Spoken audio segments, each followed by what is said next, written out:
I bought the cheapest interchangeable camera I could possibly find for everyday carry, and here's how that went.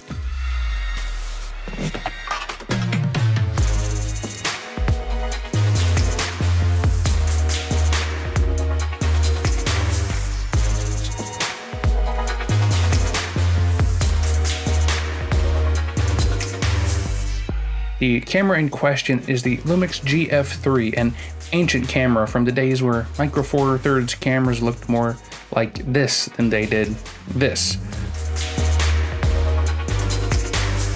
And while it doesn't look quite as good, it kind of ends up being a poor man's GM1, but for oftentimes a fraction of the price. I got mine for I think 70 bucks on eBay, maybe 80, and despite its age, I've really been enjoying shooting with this little guy. It isn't perfect, far from it these days, really. It does take some pretty decent snapshots. I like the images out of it. I call him Jeff.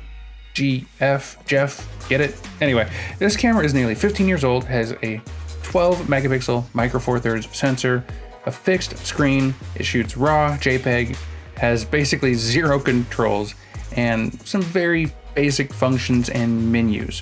But what it does have is an absolutely tiny camera body, which actually is nearly pocketable with the right lenses. And oh, real quick, the GF1 and 2 are pretty similar, and you know, all the newer GFs are good too. I feel like these are like hidden cameras too. No one talks about these things, and the prices, at least for now, are still really good. And of course, being a Micro Four Thirds camera, it has many great options to go along with it.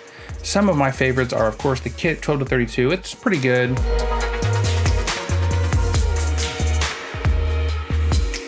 The Leica 15mm, which could easily be swapped for the smaller Lumix 14mm, depending on your style.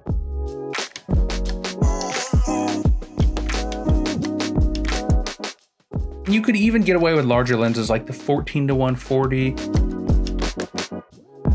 and the new Leica 9mm. It's got some sauce in here. Oh, and of course we have my classic Mitakon 25mm f/0.95 to help curb off the relatively okay-ish to bad low light performance. Although I have to say, this combo is not as amazing as I originally thought. Like, it is great for the low light, especially in situations like this where it's really dark inside or at night. But it's the screen, man. Like, you have to be right directly in on the screen to manually focus.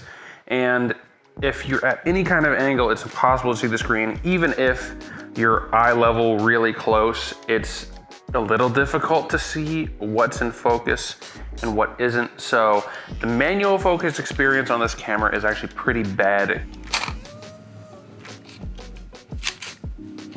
Gotcha. And while many people say that Micro Four Thirds is a small sensor, it's actually pretty huge, especially on a camera this small. But there's really only a few cameras this compact that have sensors that are bigger than this, something like the GR series of cameras or some stuff from Fuji. Of course, dynamic range is pretty average, even in the raw photos.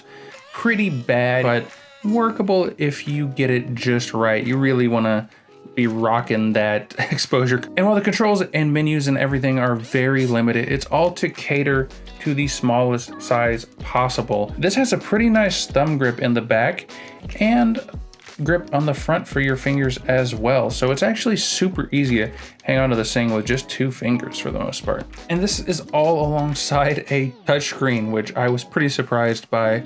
By no means is a touchscreen a given in a camera this old, and it has one. So even if it's not quite as snappy as some of the newer cameras, it's nice that it's there at all.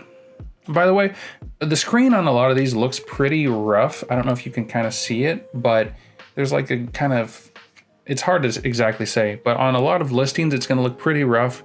But when you actually turn it on, it works just fine, honestly. So you don't have to really necessarily worry about the screen. It's a little dim, but it'll do the trick.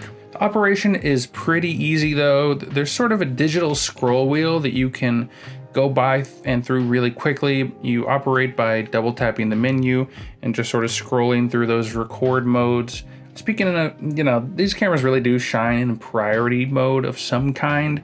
So manual is never my first choice, especially because you can't select auto ISO in manual mode for some reason. And if you have really no idea what to do, there's a very cute intelligent auto button on top that glows blue when you hit it, which I absolutely love. I don't know why it does that, but it's pretty cool, right? I don't know, something about it. Anyway, the menus aren't nearly as good as the new Lumix stuff, but they don't really have to. With the limited features, the menus are dead simple.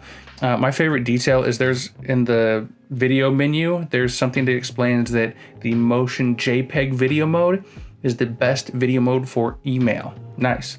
Best video camera for email you can buy. Not really, but it's stupid. And for the downsides, I guess let's get right into it. The limitations of this very old camera. Speaking of the video, yeah, there are some rudimentary video features on here. We're shooting in full HD, AVC HD, but the autofocus, the stabilization that's just in the lens, and just the overall picture quality is not incredible. So this is by no means a video camera. Even something like the GH2 or 3 would be infinitely better than this, but hey, your mileage may vary. I see this as very much a quick snapshot or, you know, still photo camera, and not really, I never have really taken a video with this until really just that right now. And I have to say, you're gonna be using this pop-up flash more than you might want in low light, because the low light is really, really rough. And just some of the menu stuff and the ISO settings, like there's such a weird thing going on with the ISO in this camera where you can put it into auto ISO, but if you ever take a picture, it really seems like the maximum ISO you can get is like 1600. Even though this can go up to 3200 or 6400, it's always on automatic gonna top out at 1600. And then when you put it up to 32 and 6400, it doesn't have a live view for those modes. So you'll take the picture and then it'll be like super bright or super dark, or just, it could be different from what you saw on the screen. So very strange. And the build in general, again, is just to service the lightest, smallest, cheapest camera. So it feels very plasticky, no flippy or tilty screen, but hey, it kind of is what it is. At the end of the day, this camera is an ultra small, pretty decent, and one of the cheapest interchangeable lens cameras for fun point and shoot stuff that you can obviously switch the lenses with, whether you already are invested in some Micro Four Thirds glass or not. I think this is a pretty great travel and everyday carry camera. A lot of camera systems say they're pocketable.